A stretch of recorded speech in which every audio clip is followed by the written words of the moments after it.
Well, good afternoon, everybody. It's the Cryptid Huntress of Jessica Jones, and I'm here to talk about dragons today. How's everybody doing? I hope y'all are having a wonderful Monday afternoon or Monday morning for a lot of y'all. Monday evening for some of y'all, probably. But we had a wonderful, wonderful weekend show. If you guys missed that, please go back and check out the Flat Rock Wood Booger show from Saturday night. We went over 3 hours with that show, and we definitely could have gone longer because Flat Rock was ready, to go to talk about all his wood boogers on his property. That is a really great show. He's got such a wealth of information, and he does share a property with a whole bunch of Bigfoots. So go back and check that out if you guys haven't. And it is well worth the 3 hours, I promise. He's even got some great audio that he shared with us and some good pictures as well, and more. Okay, so and go over there to Flat Rock Wood Boogers on Facebook if y'all want to follow him and all his encounters over there at his home. Okay, but yeah, today we are talking about American dragons, and these are America's dragons. Dragons are not just European. They're not just Asian. We have American dragons. And you guys know that I believe that I have stepped on top of a petrified dragon potentially out in Alabama last year, almost exactly a year ago. It was the first week of July of last year. And I do plan to go back there sometime to go check out that dragon again. And maybe I'll shoot a video and take y'all with me or something. But I stayed up late last night researching America's dragons. And let me tell you, there's quite a few. And we did have an uptick. I'm going to say an uptick, but I don't know. I mean, our true history is not what we've been told. Okay. But I did find some newspaper articles and some historical documents of dragon encounters, dragon attacks, actually. And we're going to talk about that today. We're also going to get into the Native American lore. And I've got Dr. Dennis Carroll here in the studio today. And we are going to take a deep dive into dragons of all sorts. You might have a dragon that's known in your state. Okay. So buckle up, y'all. It's another rabbit hole today, and it's going to be fantastic. So if you guys would like to follow along with all of my shows and check out my archives, go over to, you can do it here on my YouTube channel or go to my website. That's thecryptidhuntress.com, where you can find my calendar of events and all the stuff you need to check out the Cryptid Huntress. Also, all my podcast platforms and everything. You can find it all there as well. I do have my shows all uploaded to podcasting platforms. If you guys prefer to listen to me instead of watching me, it's over there on, go to Spreaker and you can find your favorite podcasting platform over there, and there will be a link to it there. Okay. Also, I do have a Patreon. Shout out to all my Patreon members. Thank you guys so much for all your support. And I have an Etsy shop. It's called War Woman Goods. That's my shop. And I do sell old vintage, beautiful turquoise Native American jewelry and more. I'm going to be at the Full Disclosure Now conference coming up in about 3 weeks. If you guys want to go to that, please use this discount code that is listed here on the screen. You can find that on my website as well. Okay. Well, I just rushed through all that because I want to get to dragons. Okay. And of course, I do have Dr. Dennis Carroll here with me. Let's see. I ran out of ink this morning, y'all. So I'm going to be taking my notes off my computer today.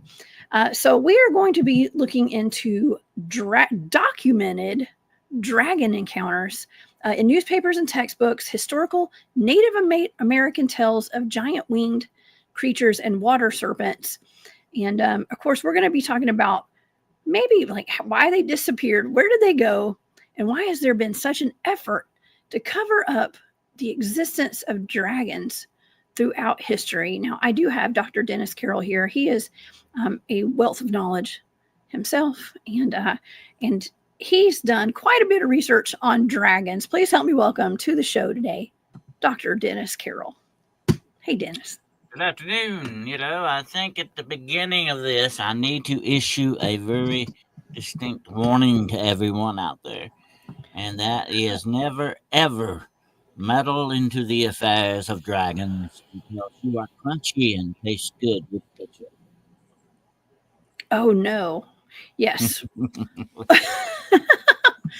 Yes, we don't want to meddle into the affairs of dragons, even though we're prodding them today, right? We're going to poke the dragon today a little bit, I guess. I don't know if that sounds a little weird, right? Absolutely. Dragons are fascinating. When I first got into research many eons ago here, I had a list. There was a paranormal list, and it's still in my head of all the things that reoccur and occur in many different cultures throughout the world. And that list has witches and giants and wild men and a lot of other things on it. And one thing that we all share in common, and that is the dragon. Mm-hmm. Yeah. Yes, there are dragon. I think, Jessica, the dragon, and I said this to you at the beginning of the show. The dragon is really, I think, the echoes of a racial memory of when we once interacted with dinosaurs. Absolutely. Oh my gosh, yeah. Well, we've talked about dragons before. And some people believe that dragons are actually just dinosaurs. They were just dinosaurs. Maybe even a T-Rex, with their little arms. Those are actually not just arms. Those were wings at one point, according to what some people believe. What do you say about that? Well, I think, the dragons, science is divided on a lot of this stuff, and of course we're going to talk about that, how they've supposedly hidden some of the evidence they have found of dragons and giants too. How that goes with the giants as well. Smithsonian is very good at doing this, or conveniently losing fossils. But anyway, science says that the dragon was born from ancient people finding dinosaur bones, thinking they were dragon bones. But if you look, we even still have actual real dragons living on this planet. The Komodo dragon is one of them, very much like that, although he's not fire breathing and doesn't have wings. And we're going to talk about the ones that have wings and don't have wings today, okay, definitely. But they blame that on that. But the dragon is, to me, is just more like a dinosaur on steroids kind of thing. I mean, definitely you would, you would have a very bad problem with a raptor or something like that, or even a T-Rex or some of the others, But the dragon beats them all with that fire breathing. Here's the interesting thing about the dragon. Here's what I like about it. Okay, before we get started on this, let me say this: the dragon exemplifies. Listen to this very closely, folks. The dragon is the symbol of ancient and hidden knowledge. Oh. Yeah. Well, what I find interesting, Dennis, is that the dragon is actually on the Chinese Zodiac chart. Okay. Mm-hmm. It's actually on there. Why would that be on there if it's a mythological creature? Yeah, it's the only one on there that's supposedly mythological. Right. Amongst all the other animals. And there are records in China of people owning dragons, training dragons, raising dragons, and even teaching people how to ride dragons. Now, where did all that come from? You got to wonder about this. And these are very ancient records going far back into the Ming Dynasty and all this other stuff. That's wild to think about, too. You have a whole set of Chinese folklore. It has nothing to do with dragon. And by the way, the dragon to the Chinese symbolizes really the cosmic mystery, the cosmic, above us, the cosmic unfounded parts of the cosmos and all that. That's what it symbolizes for them a lot. And it also can symbolize good luck as well, to have a good. But once upon a time, listen to this, and I'll tell you this before we move on. It was against the law in China for you to even have a picture of a dragon unless you were royalty. Royalty was the only ones allowed to have pictures or drawings or talk about dragons. Wow. Well, dragons, I did not know that, but I do know that dragons are portrayed on lots of, Chinese art actually, and Japanese art as well. A lot of tattoos and stuff, have like Japanese tattoos have dragons on them and things like that. Something that I find really cool is that, and I've talked about this before. I'm not sure if it was Jane and Carroll that were on the show, or maybe it was you, Dennis. I can't remember. But we were talking about dragons and medieval art. And in the medieval artwork, there's a lot of portraits of women holding dragons in their laps, like pet dragons. Yeah, we did a show on that actually. Remember the woman that was depicted riding the dragon? You're pretty badass in my book if you ride dragons. Okay, yes, that's the way that goes actually.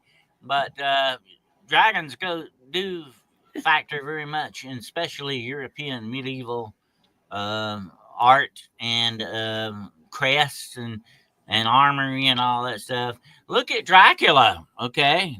What does that name mean? Son of the dragon, son of the devil dragon, they're interchangeable, okay? But that means, and there was really an order of knights called, the order of the dragon, So this was very deep in medieval type stuff, absolutely. Mm-hmm. Oh, yeah. Okay. Well, yeah, dragons are oftentimes seen on crests of the knights and the just crests from European families and things like that. So I don't know, dragons are very much ingrained in our history, but there's even been recent, I'm going to call them modern day sightings of dragons here in the United States. And that's kind of what I really wanted to focus on today, were these North American sightings and encounters with dragons, especially the historical accounts that go. I think we're gonna start back in the 1800s. Okay, we'll start back in the 1800s. Let me tell you about this, just to blow your mind. Okay. I have actually seen reports where one retired airline pilot, and they don't talk about things that they see, especially if they want to keep their job, But he was retired, and he said that one day he saw a UFO. And honest to gosh, it was not a flying saucer. It was a flying dragon. And it flew up under his plane and passed him, and said the other pilot with him saw it. And there are a lot. If you go look, and I've been in UFO research for a long, long time. There are a lot of UFO reportings that are dragons that are being seen. And a lot of them are reported over Scotland and England, but also over the United States as well. Oh my gosh. Well, here's another connection too. And we're going to get into this a little bit later on in the show, but I was noticing that some of the sightings of dragons were actually attributed to pterosaurs and pterodactyls here in the United States. And we know there's been a lot of pterosaur and pterodactyl sightings here across the United States, especially in North Carolina, South Carolina, Georgia, Tennessee, Texas, and California. But they're really all over the country. But there's been a lot. There's even been a gentleman that wrote a book on it and mapped them all out, where all these pterosaur sightings were. Here's an interesting thing about that, Jessica. This is very prevalent in the South. You hit that nail on the head. It's in the Southeast and Southwest that these things are seen, supposedly on a more regular basis than further up north. Although they're seen there as well sometimes. The pterodactyls and stuff that people supposedly I think may be the originator of the Thunderbird legend, in many aspects. That's an interesting tie-in as well. And there are even, and I think you mentioned that before the show, there are petroglyphs in caves depicting these type things. People saw them, and of course, if you listen to mainline science, oh, this died out millions of years ago. How do you account for this kind of thing? I mean, there's even drawings of people riding dinosaurs. Yeah. Yeah. Yeah. If I could, I'd put a dinosaur on a leash and I'd walk it around and have a pet dinosaur. Okay. Well, or maybe not, because I'm thinking like I wouldn't want a pet alligator. I've had a pet snake before. Those make terrible pets, in my opinion. I'm just saying. Imagine taking your dragon with you to Walmart, and walking down the Oh, aisle. Ain't nobody gonna mess with you, that's for sure. I know. It'd be like taking my German Shepherd with me to Walmart. So would that be? She'd snap at everything. Yeah. That's almost as good, but Yeah. Almost. Yeah. Do not touch. Okay. Had to put a warning up. But I was just recently I'm going to say about a year or two ago, I was in Grafton, Illinois. And speaking of cave depictions, cave drawings and things like that of dragons, there was this really interesting drawing, and it's like a big piece of artwork. It's almost like ancient graffiti or something, but this is the Piazza bird out of Grafton, Illinois. Well, griffins are supposedly sighted a lot too. Another mythological thing that is connected in many ways to the dragon. It's thought that the ancient medieval griffin was more of a depiction of a hybrid type dragon type thing. It's very interesting too. But to me, why are these things still being seen? That's the interesting part of it all. That's the question you have to ask. Why are people still sighting airline pilots seeing stuff like that? I mean, that's wild, to think about. And we're going to talk a little bit about the Petrified Dragons here in a little while, because there's a very interesting legend attached to that I thought you might find really interesting to hear. But anyway, since you ran into a petrified dragon one time, so I stepped on one. The interesting thing about all this is, have they ever really died out? That's the question you got to ask. If they did exist, are they still out there? Because so many people have seen these things. And like you said it earlier, poking the sleeping dragon, which is never a good idea. But are they living in caves? That's the number one place, by the way, that you're supposed to find dragons: mountains and caves, or unless they were sea dragons. Go back to the Bible a minute, Jessica, which is a very ancient book. Okay, look at the Leviathan. What is that? That's a sea dragon, folks. Mm-hmm. That's what's mentioned in the Bible now. And the Leviathan was so humongous, so big, so powerful that only God could take care of him. He was the only one that could handle him. Okay, that's the Leviathan. So sea dragons are a big thing too. So here's the thing about it. A lot of people said this, and we talk about I know you did a show not long ago about the Loch Ness monster and all that, which is another one of my favorite cryptids. Yes, too. The big thing about that, well, the sea dragons come out of the ocean. They fly. So that's a sea dragon. Is it not a sea monster while it's in the ocean? There you go. You got, an interchangeable thing going on here. That's right. Yeah. That was interesting because in my remote viewing data, it said dragon for the Loch Ness monster. So, it's just interesting to look at, to look at things maybe a little differently. A lot of people believe that could be a plesiosaur. I think is how you say it. I don't know. My data said dragon. Okay. Well, but of course it's just data. So there are several accounts of the Loch Ness monster being seen out of water, crossing the roads. I think one instant we crossed in front of an automobile.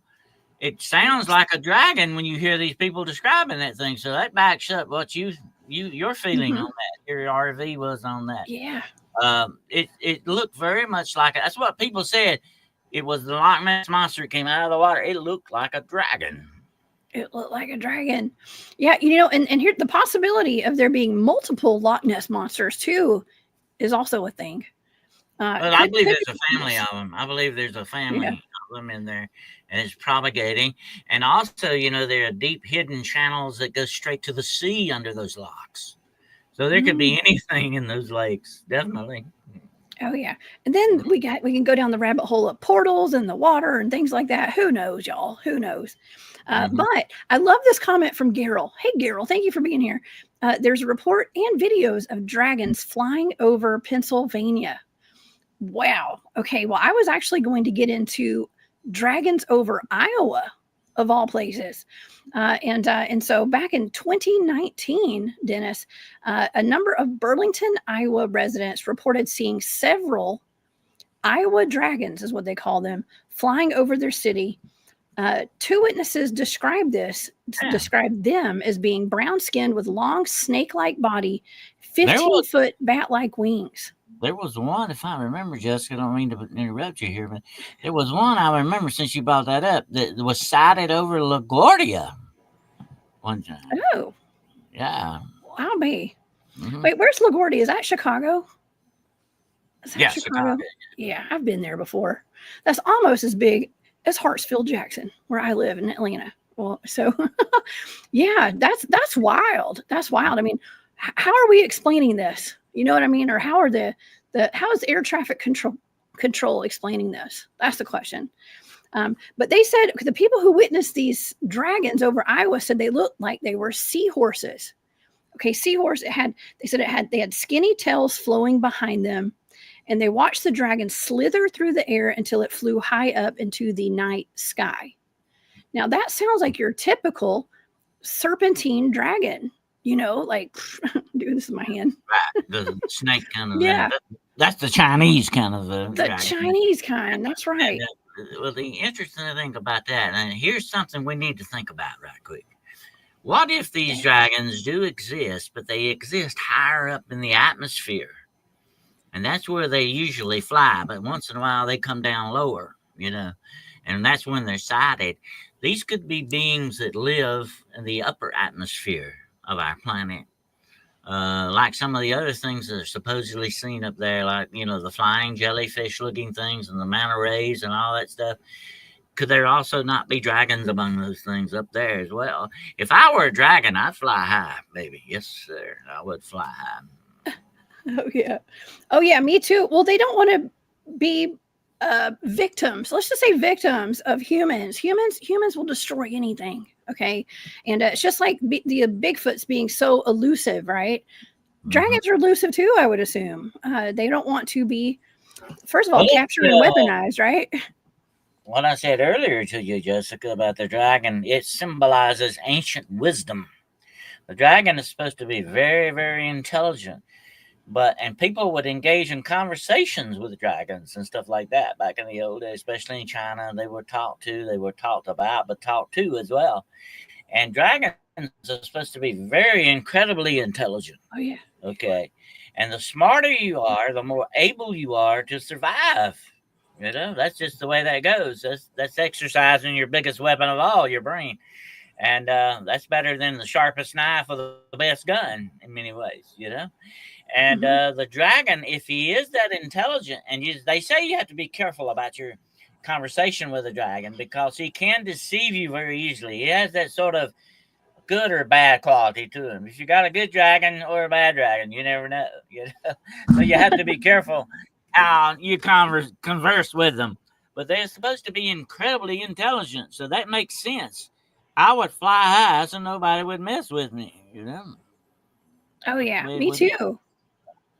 For sure. Now, Susan says, oh yeah, the cryptids in Iowa, they come out of the coal mines.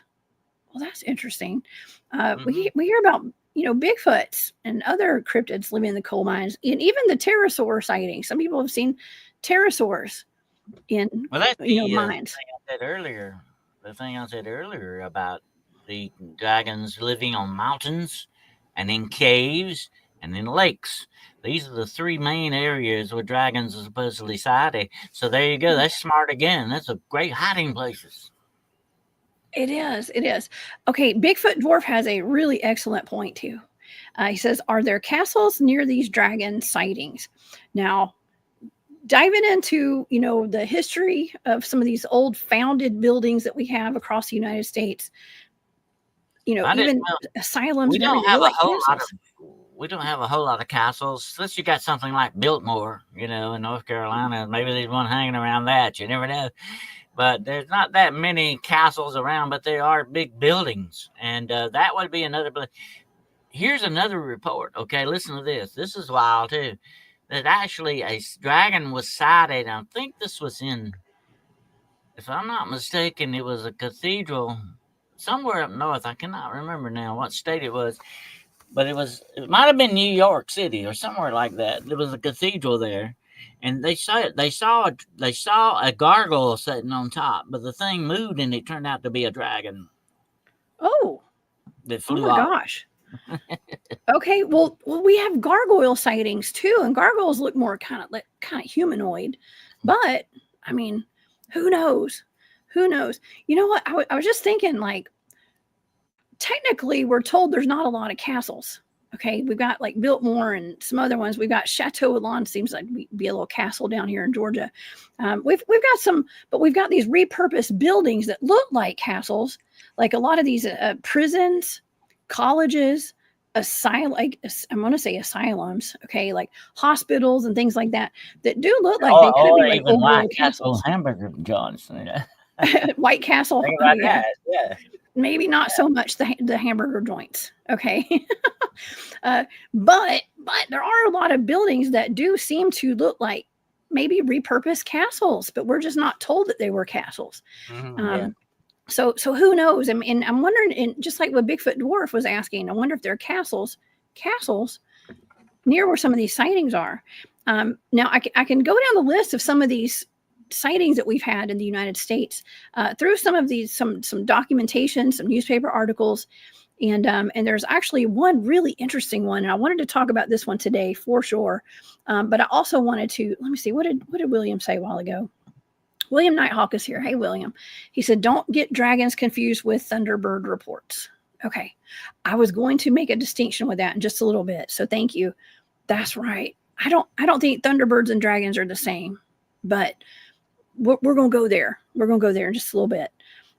So I think the pterodactyl is an interesting thing. It's not a dragon, by the way, but that may be what some people have cited as Thunderbirds. That's what we were talking about earlier.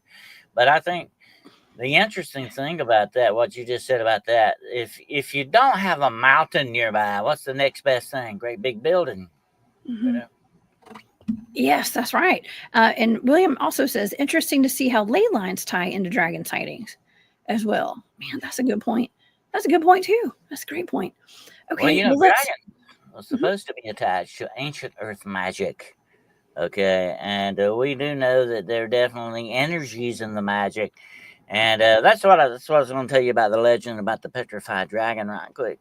There is an occult legend that when the age of old magic died out, that all the dragons went to sleep. And in their sleep, they became petrified rocks. And they are waiting one day for the age of magic to return, when they will awaken once more from their petrified state and fly off again. That's an interesting thing to think, that they are attached that much to supposed magic, earth magic itself. Yeah. Ooh. It's so odd that I came across what seems to be a petrified dragon. What are the odds of that? That I had a total stranger hike out of the woods in the middle of nowhere, holding a piece of a dragon wing, is what he told me. And what are the odds, Dennis? It's just so odd.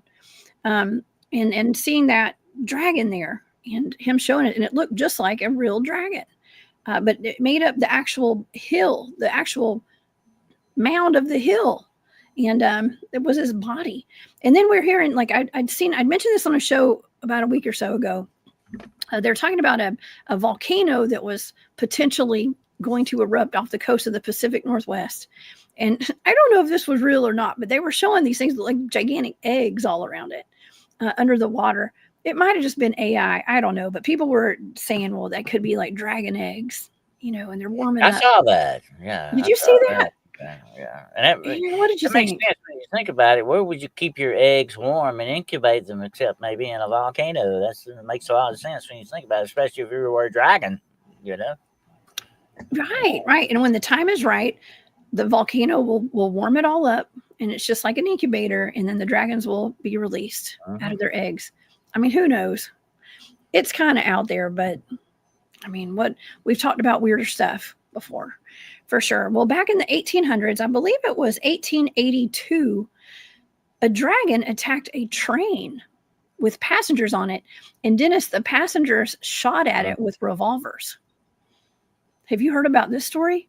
Yeah, I've heard of that account. That's very interesting. It's sort of like the Wild West meeting the dragons a little bit. Yeah. It says, this is quoted from the Illustrated Police News of March 18th, 1882. So passengers fired their revolvers at a giant winged monster that attacked their train as it sped along the Colorado desert in the 1880s. It's one of the more fantastic tales of dragons of the American frontier. Okay, so apparently there were plenty of dragon encounters in at least the 1800s and before. It says this is a quote from this article, a startling attack on a Southern Pacific Railroad train near Dos Palms, California. It says California, but I thought it was Colorado. It's actually Colorado. An express attack by a flying serpent and the passengers firing at the monster with revolvers. And this was March 18th, 1882. And they said that it was it looked like a bird and a snake. It was around 30 feet long and 12 inches in diameter. And the people they put their heads out the window and were hanging outside the train to get a better look. It says that the engineer and firemen corroborated the story with the passengers. When the train arrived in Los Angeles that night, they said that when the flying snake reached the track, the swiftly moving train clipped off a portion of its tail. It made the dragon mad, and so it started attacking the actual train. They said 2 miles faster than chain lightning is what they said. That was their quote. It said the angry animal overtook the locomotive in moments, striking from a position of safety above, gave the train a lively thrashing, roaring like a cow in distress all the time. The women and children screamed. The beast shattered several windows on its onslaught. The serpent then pulled back and sailed off. Given a moment to recover, the passengers upholstered their pistols and unleashed a shower of lead after the beast as wind whistled past the damaged window frames. The bullets, if they hit their target at all, had no effect on the monster, winged its way back across the desert sands. This vouched for by everyone who was on the train and is given for what it's worth, stated the Times. They said that this is not an isolated tale, but it's just an example of all of the dragons that were actually reported throughout the 19th and early 20th centuries in America. There are a lot of accounts of cowboys having interaction with dinosaurs and stuff out in the West. As a matter of fact, there was supposedly a lot of dragon sightings around Las Vegas and parts of Nevada back over in there. That there were a lot of dragons was in. That's supposedly where that very supposed famous photograph was taken that nobody can find. The photograph was taken of a dead pterodactyl that they were holding up, that some cowboys supposedly shot and killed it. Shot out of the air. But nobody can ever find the original photo to make sure if it's real or what. But anyway, that's the general area that came out of. So you got some wild stuff going on out there, definitely. Mm-hmm. You do. Well, of course, skeptics. There's a lot of skeptics, and we all should be skeptical, y'all. Okay, everybody should be at least a little bit skeptical. But they were saying that actually the American dragon was nothing more than a pterodon or a Terasaur, I guess, which is still pretty fascinating because pterosaurs aren't supposed to exist either. You know, those are like from the, I don't know, Paleolithic era or something. I don't even know. They're supposed to be dinosaurs. But they say that in, 1871, a Yale paleontologist named Othniel, I can't pronounce his name, Charles Marsh, I guess his composite of the American dragon actually looked more like a pterosaur. Let me see what William says. There was a sighting of dragon flying away with a cow in Texas, which unalived 2 of the witnesses that shot at it. Oh my gosh, I do remember hearing that story. I don't know if I pulled that one up or not today. Thank you, William. That is wild. A dragon Yeah. flying away with a cow. That's a big dragon then, right? Stopping in for a fast meal sounds like. Yes. Definitely. Yeah. Oh yeah. Look at this composite right here, Dennis. Like that is supposed to be like a pterodon or a pterosaur beside a human. Like that. Look how much bigger that is than that little human figure down there at the bottom. That's wild. It is big, definitely, and it would be almost big enough, definitely, to carry something like that off. Um, Hmm. Eagles can almost do that, and there are reports on, there are, cases on report where eagles have actually carried off children to a certain distance. It's not that far fetched to think about it. The bigger you get. Here's the thing about the dragon, Jessica. It is a strange combination of bird-like and reptile. It is a strange, and that's where the griffin that we talked about earlier kind of comes in. Is the composition of that as well, and a lot of the speculation. I don't know if it's ever been proven that there was a direct link between birds at one time and different kind of dinosaurs and all that. I think that was disproven eventually, but there are a lot of very unique similarities with these Hmm. guys, especially flying dinosaurs like that. Very much like it. Of course, they didn't have feathers and all, but that's an interesting thing to think about. Let me tell you this about the dragon before we go on, and I find this fascinating part about the dragon. The dragon is covered in scales. Okay, it's like a fish almost, more so than a reptile has. Snakes have different kind of skin, but the dragon has scales, and the dragon scale is supposed to be the hardest thing on this planet. No arrow, no gun, or anything could Oh pierce yeah. it. And it even back in the old days in the legend of Beowulf, Beowulf had a shield made out of dragon scales, and he had some armor, I think, that was made out of it. And a dragon finally got Beowulf, by the way. That's what got him. But there's a very famous legend about it. But anyway, here's the interesting thing. I was going to share this with everybody. Of all the scales on the dragon, which makes him almost impenetrable, makes him almost, impervious to anything, there is one scale that is weak, and it is right under his neck, over his heart. If you can hit that scale, you can kill the dragon. Oh man. Well, that's good to know. I would rather wear dragon scales than Kevlar if I had a choice. I think. And Oh, yeah, it's good. We need to know how to disable these things, just like robot dogs and stuff like that. Just saying. Okay. It's good to know.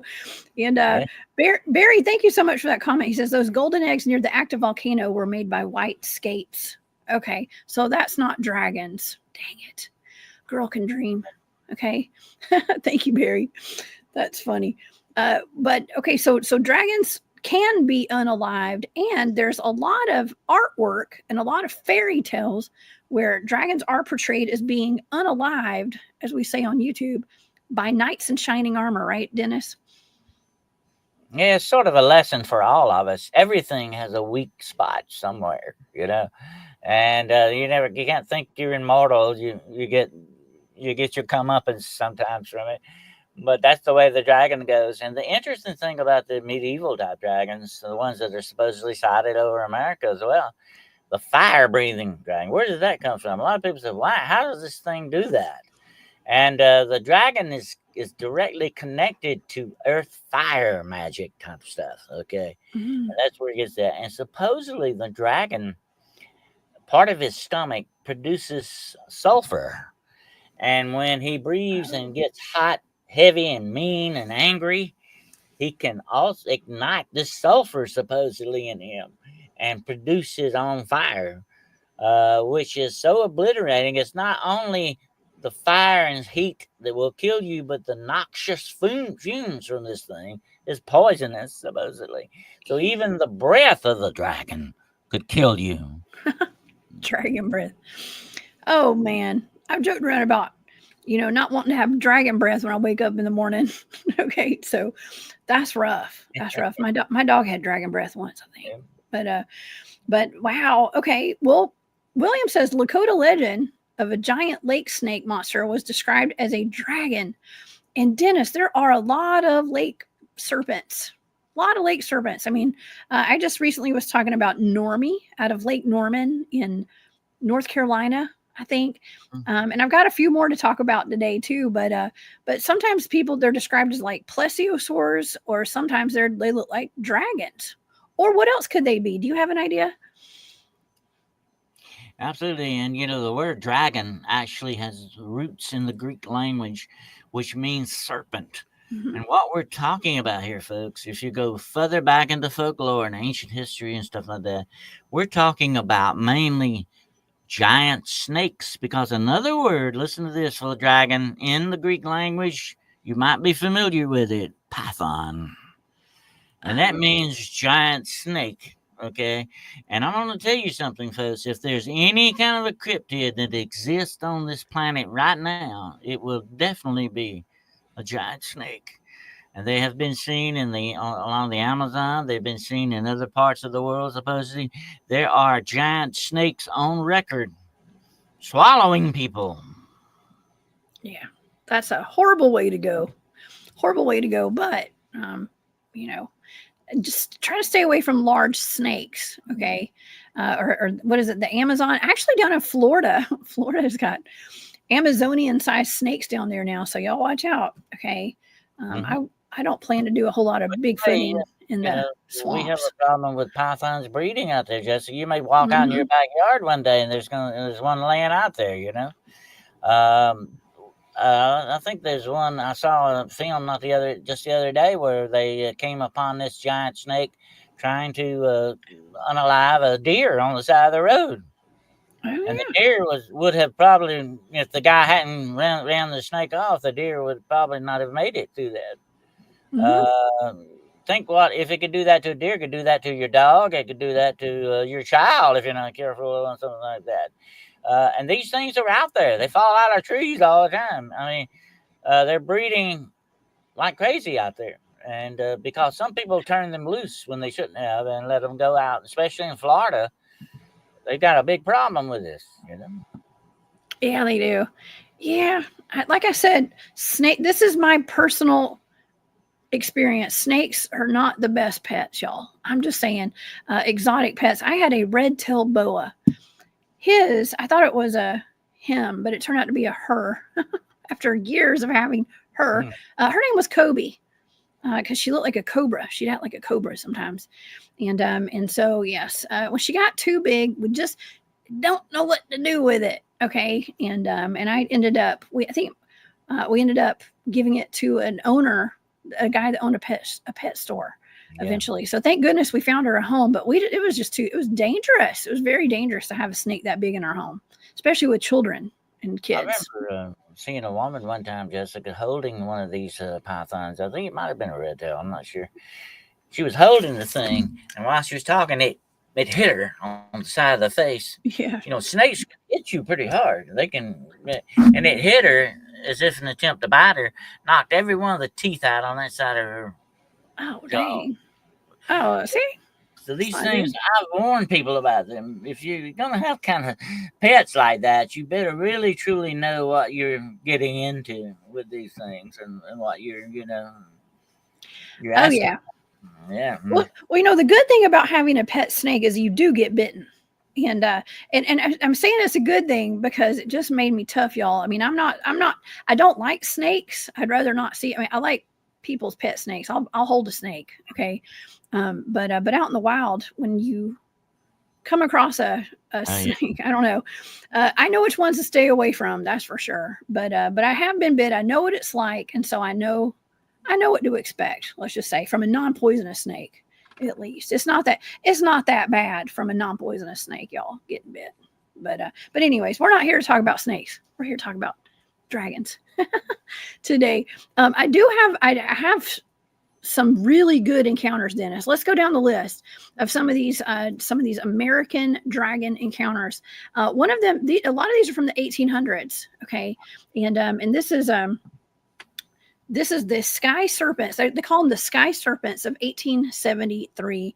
They were reported over Bonham, Texas, and Fort Scott, Kansas in 1873. Witnesses in Texas described something resembling an enormous serpent floating in a cloud. It was as large as it was long, as a telegraph pole. I guess that's kind of like a power pole is today, or a telephone pole. And it was yellow. Like a Chinese dragon, a little bit. It did. It was the size of like a telephone or power pole. They said it was yellow, striped in color. It moved without effort. It coiled up, turning over and thrusting its head forward to strike, displaying the maneuvers of a genuine snake. So it was a flying snake. In Kansas, the sky serpent encircled the rising sun and was visible for several moments. Multiple people saw both of these. Right. So I don't know. Unless they had some kind of weird technology back then that we're not aware of. There might have been dragons back in the 1800s that were flying. Okay. Another encounter. There were guys who were chopping wood in California in a place called Hurlton, California.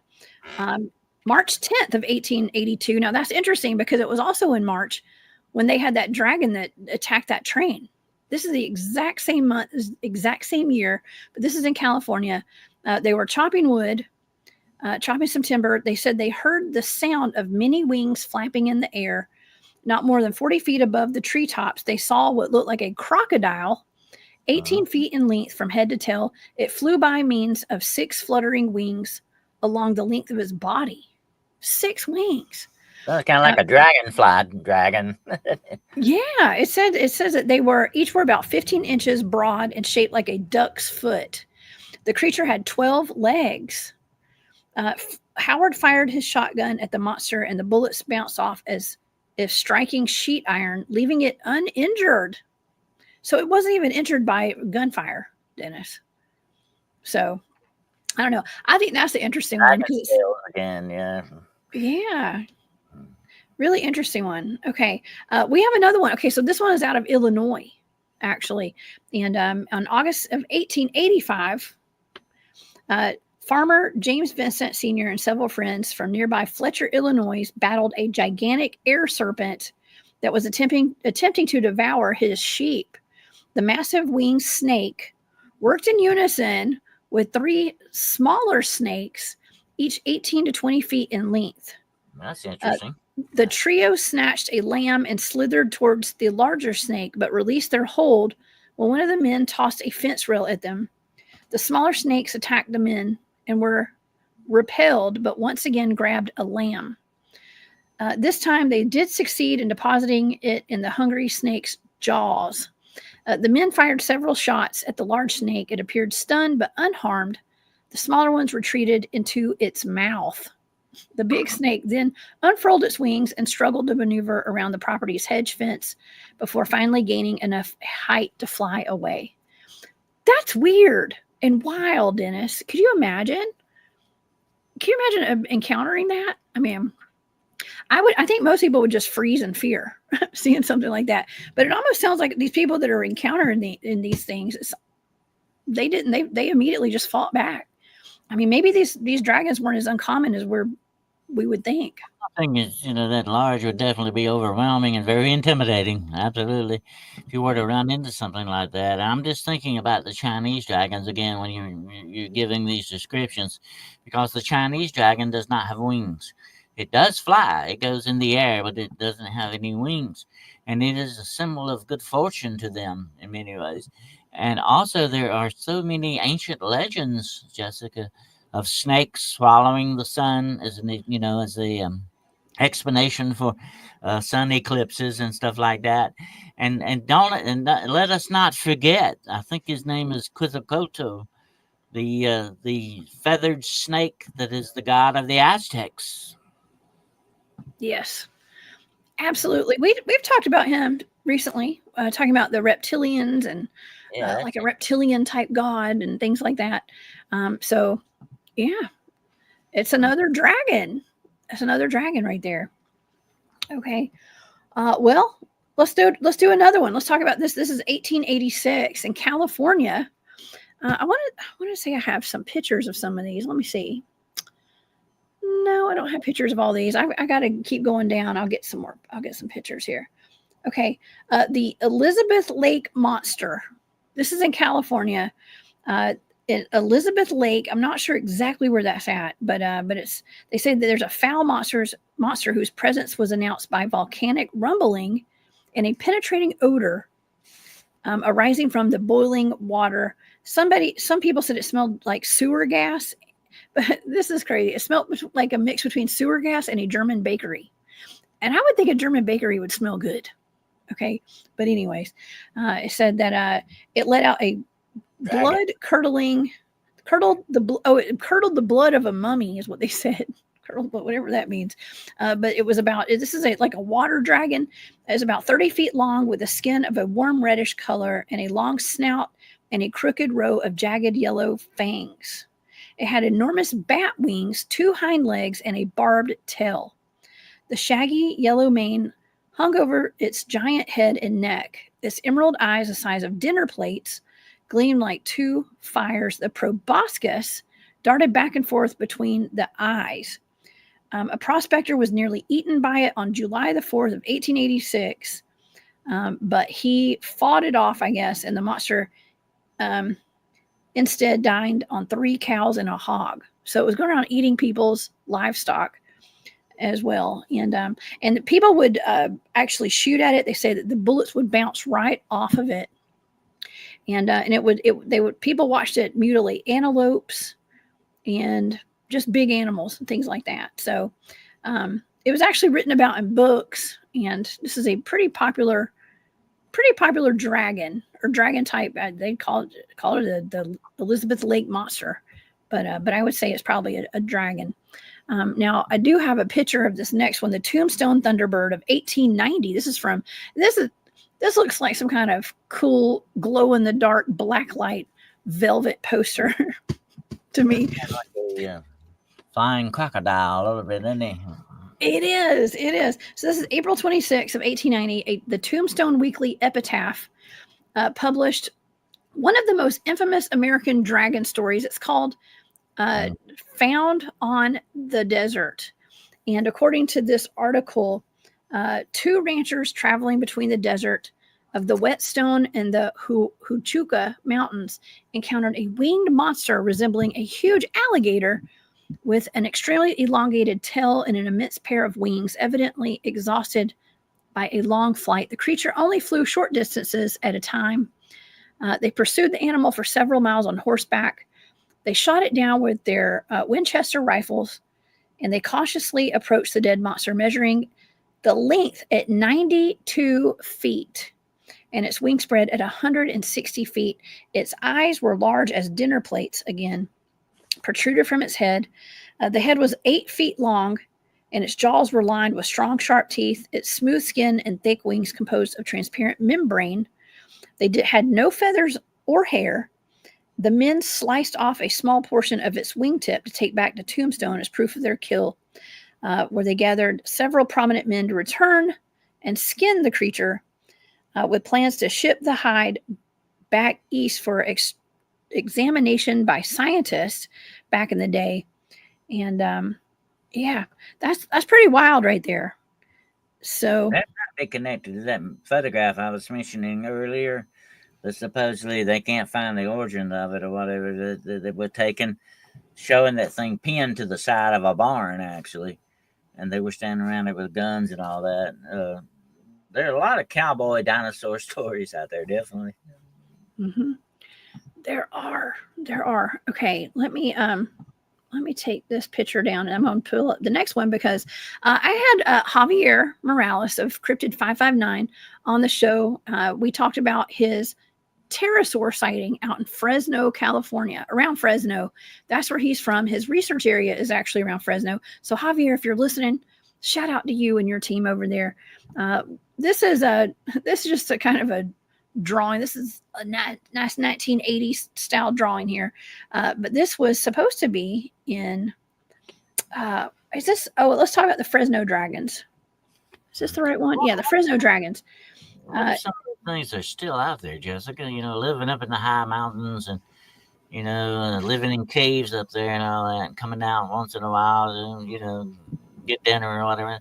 That's not that far fetched when you think about it. To me, these things could still be surviving. Look at the fish, the coelacanths they found in the ocean that should have been extinct millions of years ago, still there. You know, it's not that far fetched. I mentioned to you before the show that there have been several sets of footprints that have been found, human footprints with dinosaur print footprints on top of them now. Now Yeah, that gives you an interesting slant on that as well. it does. It does. It's not supposed to be. Okay, it's not what history would tell us. All right, all these we've had a lot of timeline deception going on, I think. But okay, so these are not necessarily. Well, I'm going to say these are not necessarily dragons, but I don't know. Some people would consider pterosaurs dragons. Okay, and so I'm really excited to talk about this because I know Javier and his team have encountered pterosaurs out in Fresno. So apparently these were a pair of pterodactyls. This was back in 1891. And they say they inhabit the vast swampland around Tulare Lake outside of Selma and Fresno, California. This is around the summer of 1891. Witnesses described them as resembling featherless birds, about 6 feet long, with wingspans of about 15 feet. They said that the creatures had long, wide bills or snouts, kind of like alligators. Their teeth were visible as they flew around and snapped their jaws. They emitted cries sounding like swans. Their heads were broad and their eyes were no less than 4 inches in diameter. The pterodactyls dined on ducks, mud hens, which I don't know, that's mud ducks too, and farm chickens, biting their prey in two. While wading in the water, they looked not unlike gigantic frogs, their folded wings appearing like large knobs on their backs. And the creatures left tracks in the mud and revealed their feet to resemble those of an alligator, but more circular in shape. That would, you know what, that might actually answer like what some of these three-toed tracks are, because a lot of times when we're looking at evidence of like the lizard, let's say for instance the lizard man escape our swamp or something, or the Honey Island, I think it was a Honey Island, is it Honey Island Swamp Monster? I think those were three-toed tracks. And some people were saying, well, I think that's alligator tracks. Well, what if it was pterosaurs or something? Okay. But anyways. Came upon a set of tracks very much like that too, Jessica. Oh, yeah. And, I picked up maybe the alligators, but this was in the mountains of North Carolina. There should not be any alligators in the mountains of North Carolina, as far as I know, unless somebody brought some in recently. That was weird. That was freaky too. What was that doing there? But like we said earlier, what if these things are haunting certain places like mountains, swamps, out of the way desolate places that nobody can see them? It wouldn't be that far fetched to think that they would be out there. Yeah, that's right. That's right. Anything is possible at this point, for sure.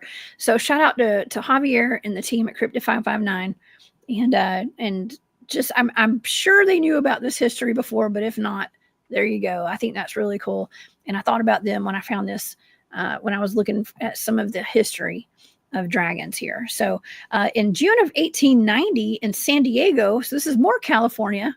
Shout out to Bigfoot Dwarf, you're out in California. San Diego, a little boy named Jimmy was playing on the hills of Balboa Park when he saw an enormous half bird, half beast flying in the air with bat wings and a long bill and a tail twisted like a donut, is how he called it. The kid ducked to the ground, and the beast missed him barely as it flapped overhead and disappeared eastward at a great speed. The boy ran home and said, "Papa, I have just seen the devil." That's what he was quoted as saying upon seeing an illustration of the tombstone monster printed recently in the San Francisco Examiner. He declared it looked like that creature that he had encountered. Now, let's show that one more time, because that was the crocodile type of a dragon that those men shot down. Okay. And we're going to have the part of its body sent off to be examined by scientists. That would be a representation of a pterodactyl in some ways. Look at the tail and all that, which is supposed to, a pterodactyl is supposed to have too, I think, isn't it? It looks kind of like that too.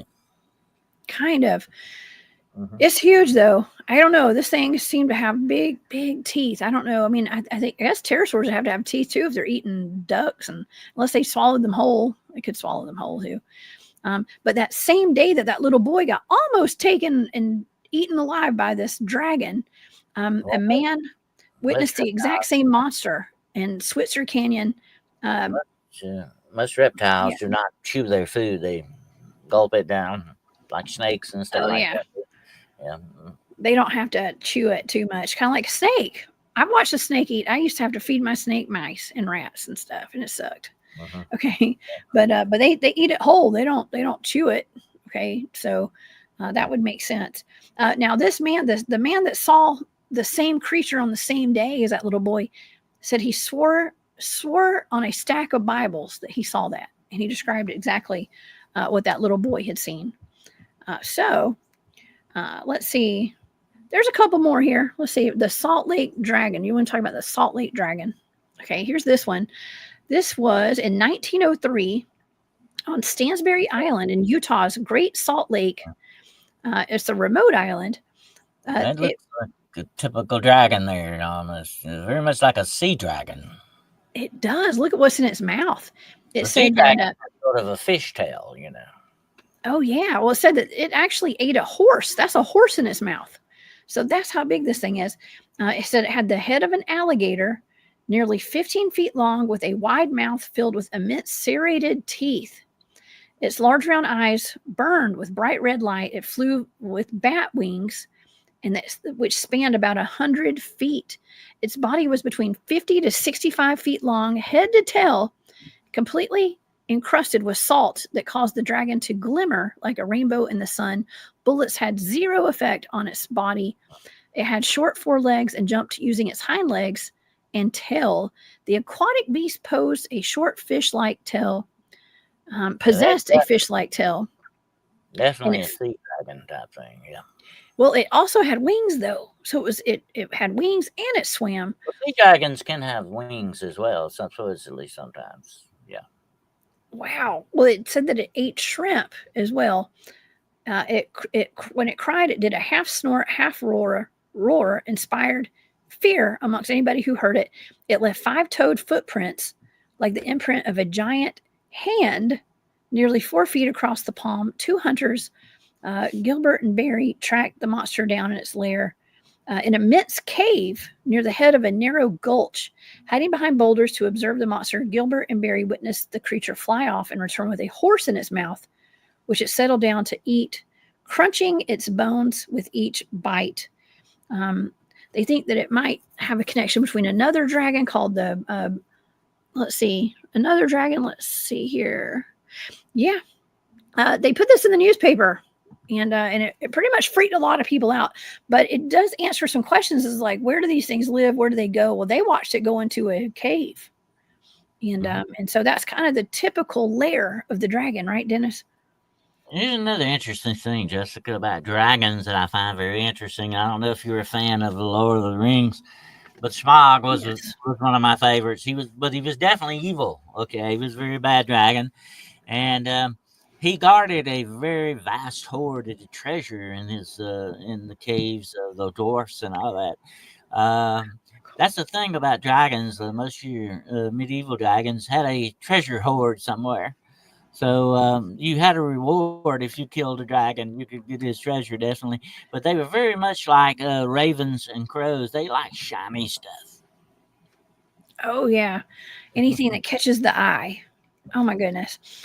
Okay, well, if there's anybody in the chat today from Washington State, we're going to go to Washington State next because there is something called the Great White Dragon of Lake Chelan, Chelan. Yes, the White Dragon of Washington, yeah. Okay, so the indigenous Chelan and Entiat people of Washington State talk about a deadly dragon that lives in Lake Chelan, attacking any canoe that comes near. In 1895, there was a report of the Great White Dragon that snatched a waiter, a person in the water, by the leg.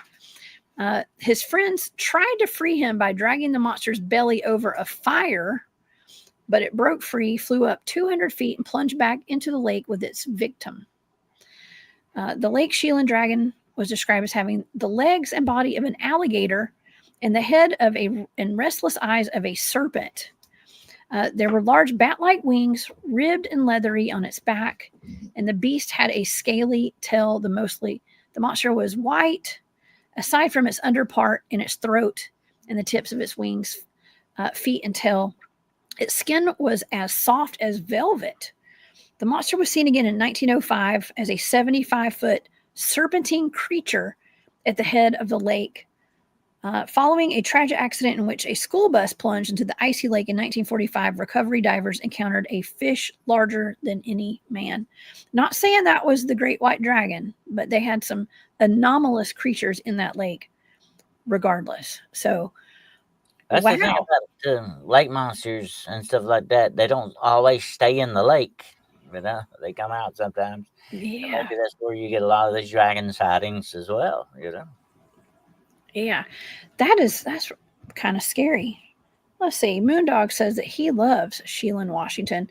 All right, now this is one that we've actually covered before. I think I did a remote viewing target on this one. This was given to me as a coordinate remote viewing target. This was the Van Meter Visitor.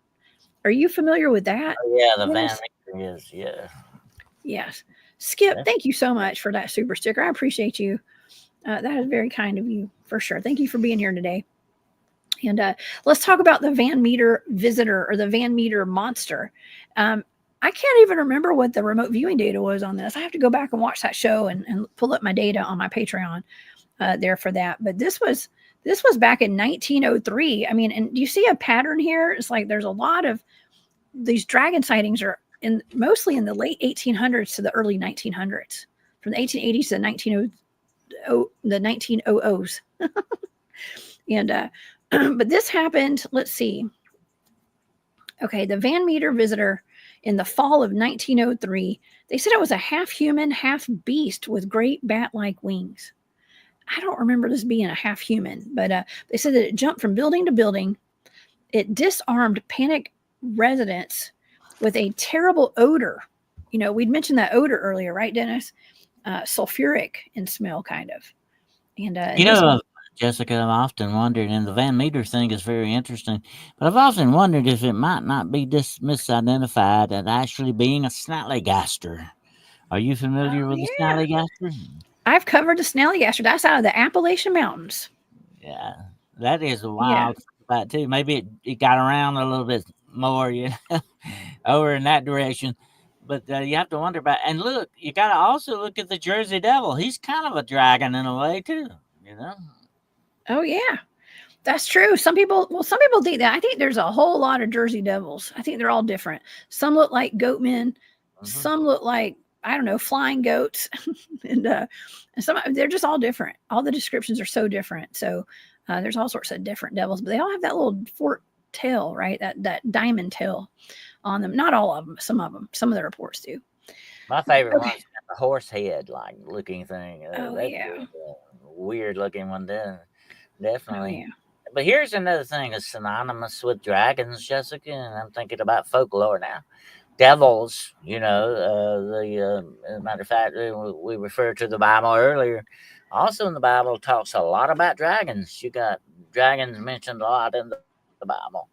And even talking about certain haunted places being the habitation of dragons and stuff like that. And of course, who is the biggest, meanest, most evil dragon of all? Satan. Lucifer is described as being that great dragon. That's interesting, that you have this sort of symbology going on with the dragon. Some people like him and some people don't. Definitely, he's good or bad in some ways.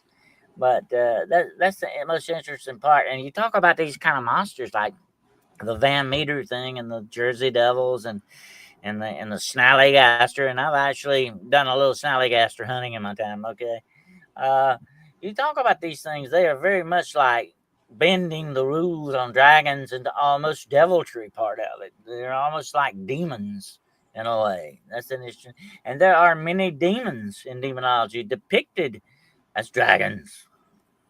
Oh yeah. Oh my gosh, that's right. That's true. And so they have a bad name too. We kind of a bad name, and they have a good name. They sound pretty terrifying though. I don't know how I'd feel if I saw one swooping down out of the sky and shooting fire out of its breath. Okay, for sure. Cosmic Joe Chronicle says that he saw a flying dinosaur in 2009, and pterodactyl flying in and out of a portal created by a crashed UFO in 1968. At 5 years old. Oh my gosh, I need to talk with you sometime because that's really cool. I'd love to hear more about that. And okay, let's see. Let's talk about the Van Meter monster. Okay, let's get back to this real quick because this was in an Iowa town. This is in Iowa. I think, didn't we just talk about another dinosaur, or not dinosaur, dragon out of Iowa? The Iowa dragon. Okay, so this is in Iowa, 1903. It was half human, half beast with bat wings. And let's see. One night, a man saw the creature climb down a telephone pole. Okay, by the way, this had a horn in the middle of its forehead, too. Okay, so this had a horn. That sounds kind of like a dragon to me a little bit. But they saw it climb down a telephone pole using its beak like a parrot, and then leapt away like a kangaroo. Soaring with its featherless wings, it left a large 3-toed footprint in the soft earth, and then a posse of armed townspeople cornered this at an abandoned coal mine. And that was one of somebody in the audience had said that they hide in the coal mines. Okay, that's where they live, and they said they tracked down to a coal mine. It emerged with a smaller member of its species, but both fled back down the shaft when the bullets started flying. There were several people that encountered this thing, of course, but I don't think they ever saw it again. From what I can understand, they didn't ever see this thing ever again, really, until, I guess it was just that one time. But yeah, the Iowa dragon of 2019, that's interesting because 2 Iowa dragons, probably around the same area, if I'm not mistaken. But that could have been what the Van Meter visitor was the same thing as these Iowa dragons from 2019. Maybe they were relatives. And the Van Meter always reminded me too of a gargoyle, actually. So described in some ways. Oh yeah. Let's see. I think that's the last one that I had to talk about here. But I'd have a whole list of Native American tales of dragons as well, and we're talking about all over North America. There are many encounter stories and just tales of the different dragons from one coast to the next. And let's see. The Cherokee, and I've spent a lot of time with the Cherokee. They have a very interesting legend of a dragon that supposedly is part of the creation of the world in their belief.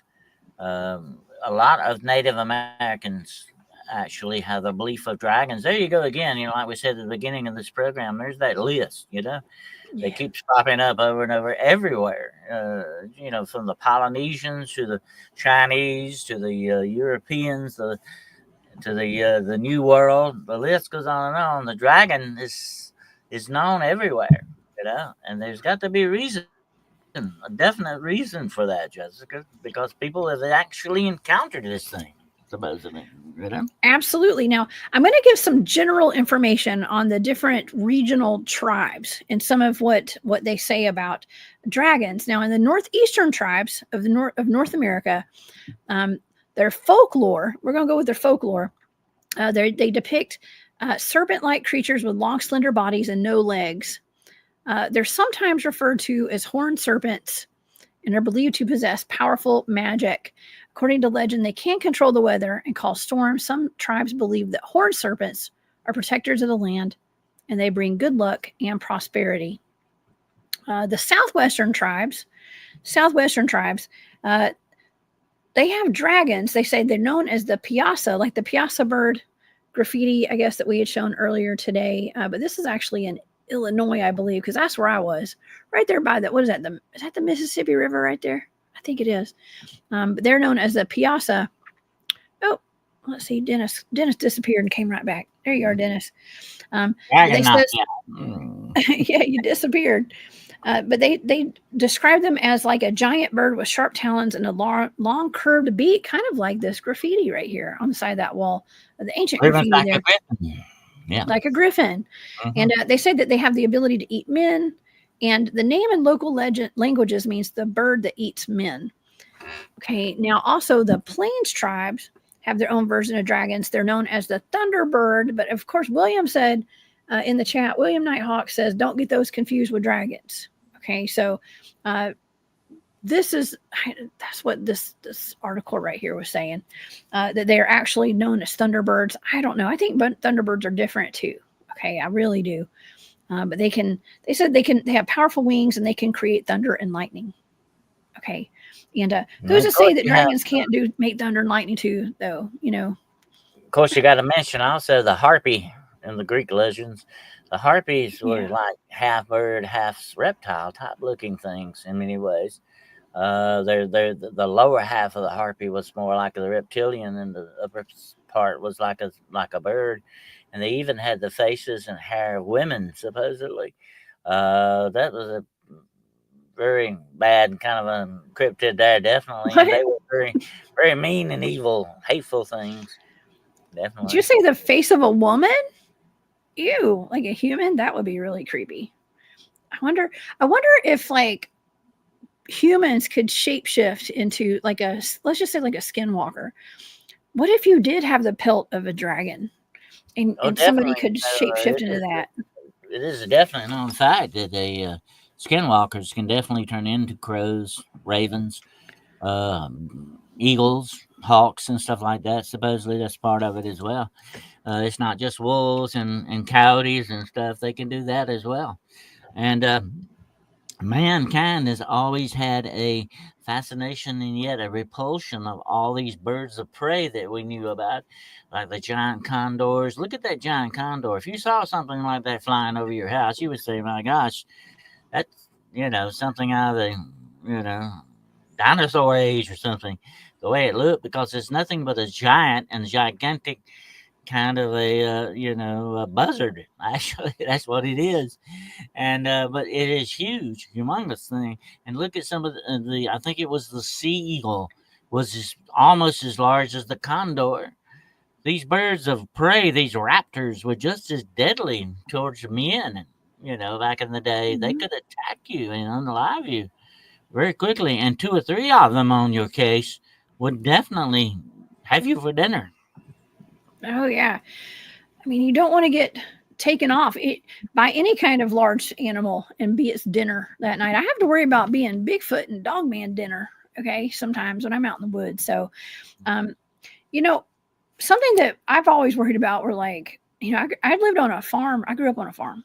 Okay, and out in the middle of pretty much nowhere back then. Now it's like a whole full city. Okay, but back when I lived out there, there's just farmland, and we had to.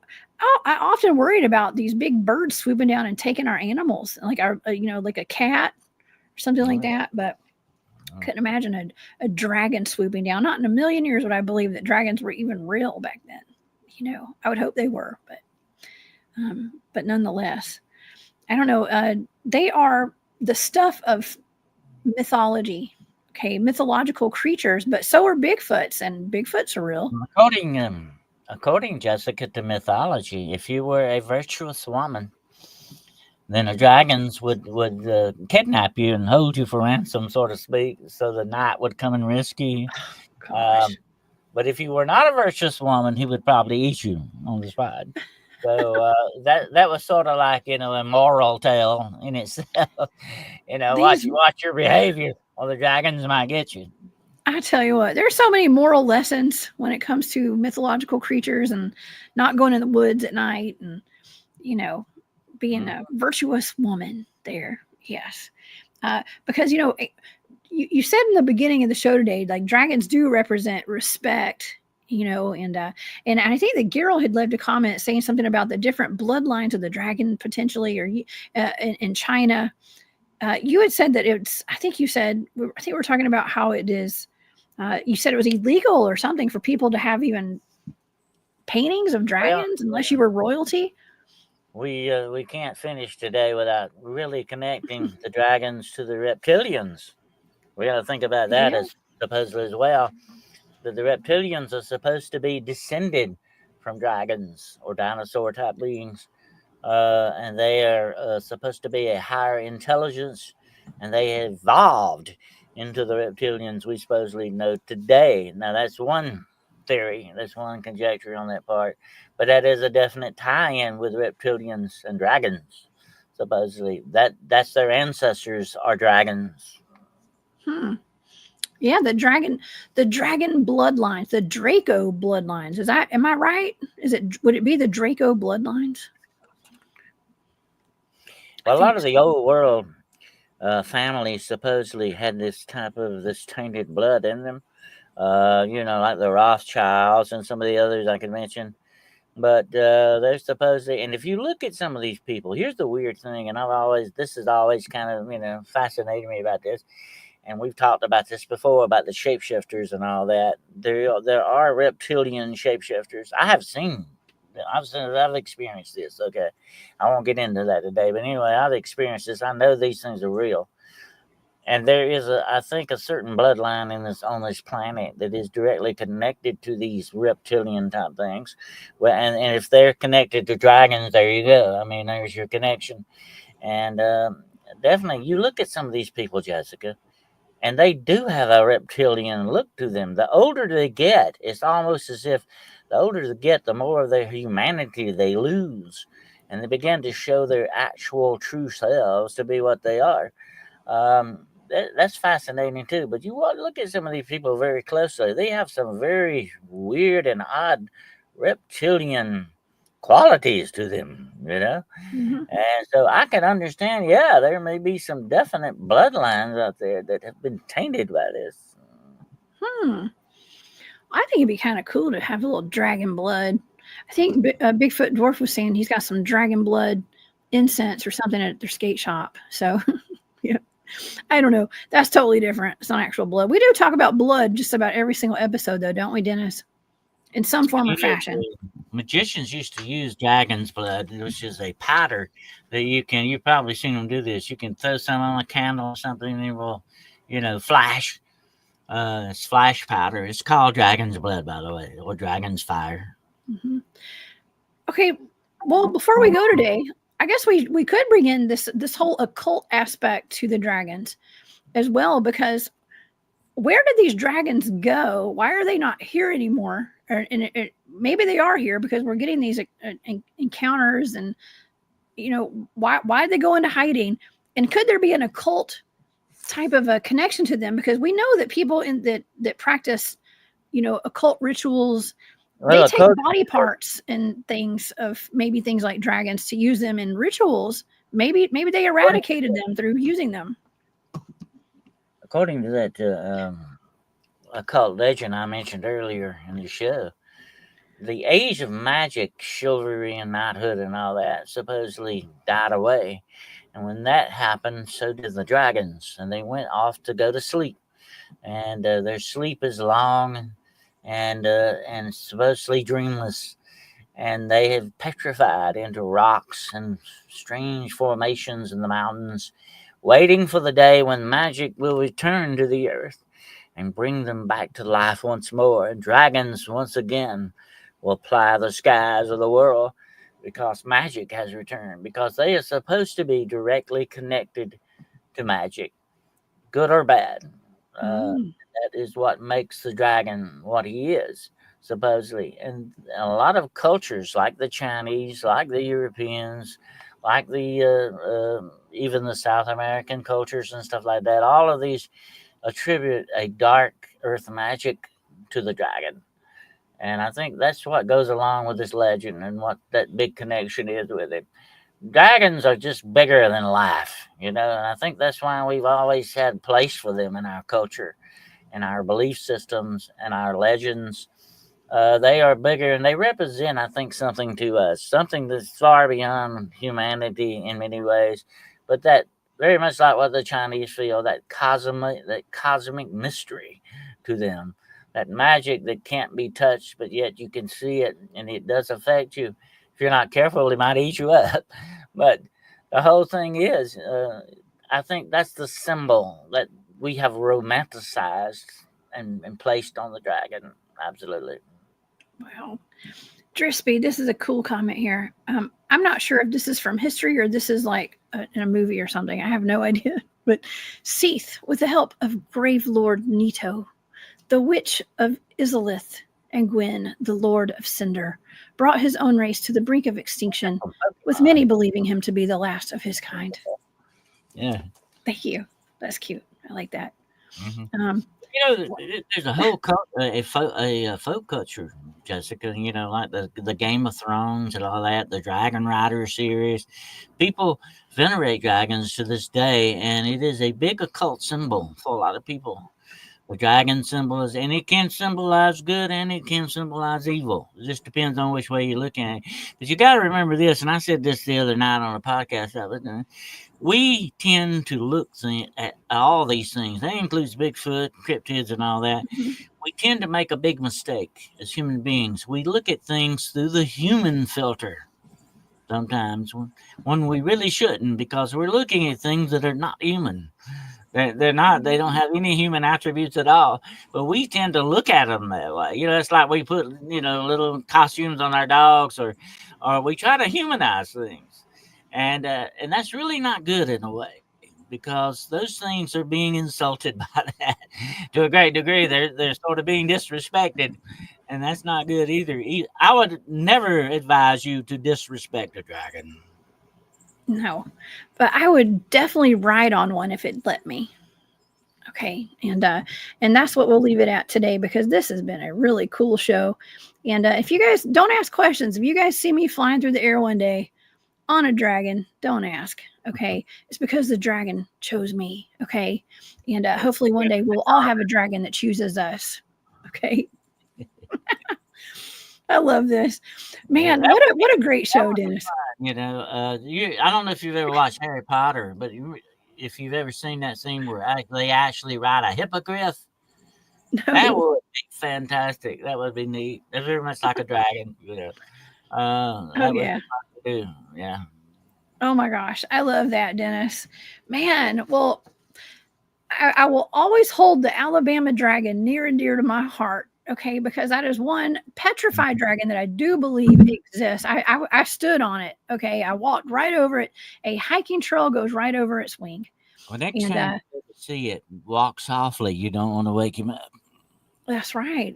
Well, they may awaken one day. Who knows? We are living in the wildest times in history, I think. Okay, at least my lifetime, which is very small compared to the whole time span of the earth here. Okay, but still, if you guys want more information on fossilized mud fossils of dragons and things like that, go over to Mud Fossil University. I know I've never had that gentleman on my show. I would love to have him on here one day, but I think his name's Roger, and he does some great work on looking into petrified animals, dragons, all that kind of stuff. Huge, big, giant humans and titans. Think about the dragon, Jessica. Another thing we can mention before we close: the dragon is supposed to be incredibly ancient. They're old. They're not, usually young dragons walking around. They're incredibly old, and that's why they're so wise. They have lived so long and learned so much, supposedly. And I could see them petrifying. Definitely, they're as old as they would be. They would turn into rock formations and stuff like that. And you and I think we did a show like that one time not long ago, where we showed a lot of these weird giant formations, rock formations and stuff. And I've seen one the other day that looks like a dragon lying there asleep. And it's the top of a mountain range though, but it looks like a dragon.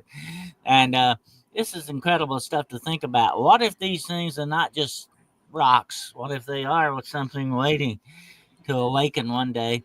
And there are, and listen to this, what I'm about to tell you, according to biblical prophecy, there will be dragons that come back to the earth again one day.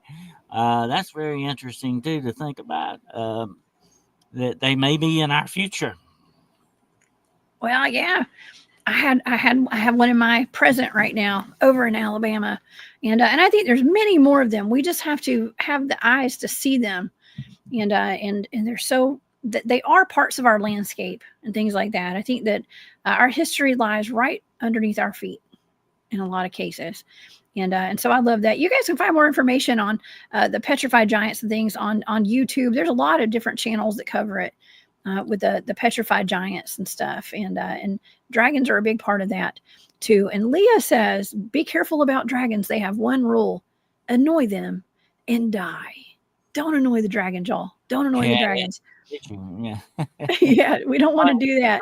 It's like that old saying: you do not want to poke a sleepy being dragon. You might wake him up. Definitely. And but the interesting thing about all that is I said this on my show the other night. We look, but we do not see sometimes. Mhm. And there are things hidden around us. And not there are things that have been hidden from us deliberately, and that makes us mad too. That's not good with us either. But there are other things that are hidden inconsequentially out there that we look, we don't see. We listen, but we don't really hear sometimes, and we don't think about these things. But yet, it could be hiding right in plain sight in front of us, and we won't know it. That's the interesting part of it. Yeah. Yes. What's up, BMR? Hey, thank you for that super sticker. Great show per usual. I've been listening in the yard. Thank you for being here, BMR. Bigfoot Michigan Rob, I appreciate that. You're awesome. Yes, watch out for dragons. Do not let a dragon pick you out of your yard and carry you off today, okay? Be careful. Yeah, you guys, keep your eyes to the skies at all times. Thank you for your support, BMR. I appreciate that. But yeah. Well, I would love to see a live dragon one day. I think it's great. I mean, but who's to say that they're not being genetically made somewhere? I talk about sometimes about there being potentially a Jurassic Island or a Jurassic Park somewhere. What if there are dragons somewhere and they're just waiting to be released to the public?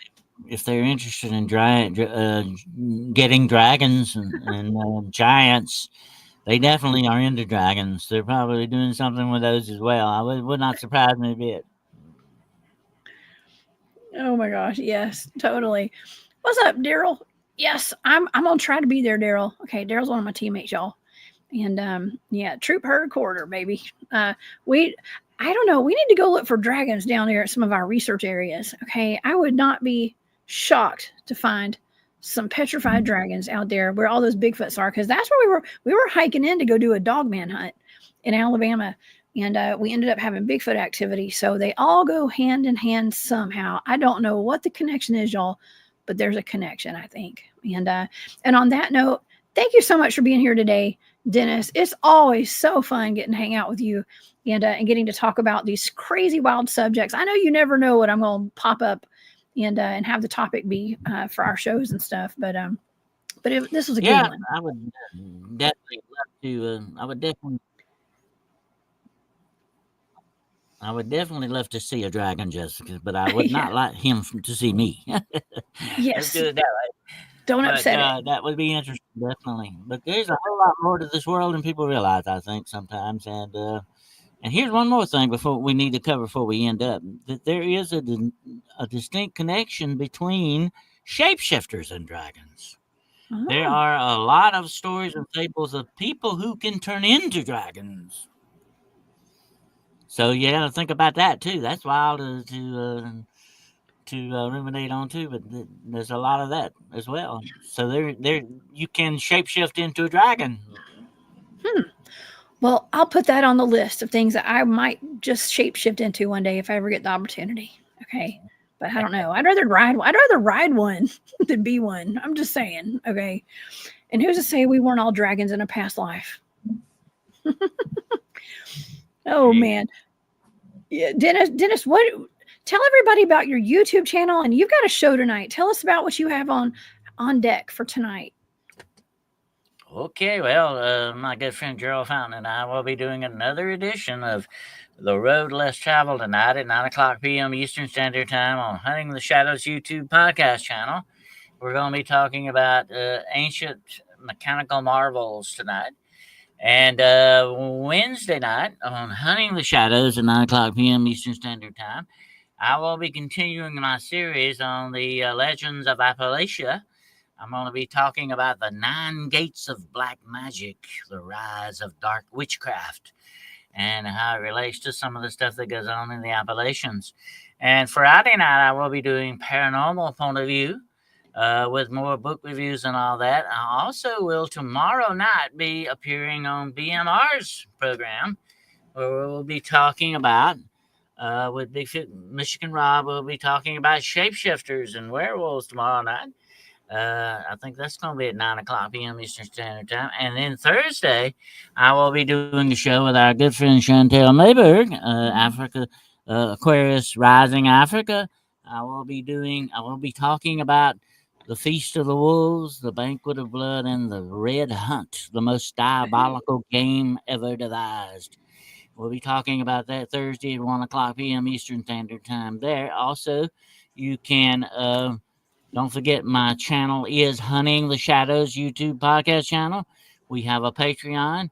We also have membership open. If you want to become a Shadow Wolf and join the Wolf Tribe, you can do that as well. Also, my books are available on Barnes & Noble, Amazon, and you can check those out with the author Dennis W. Carroll.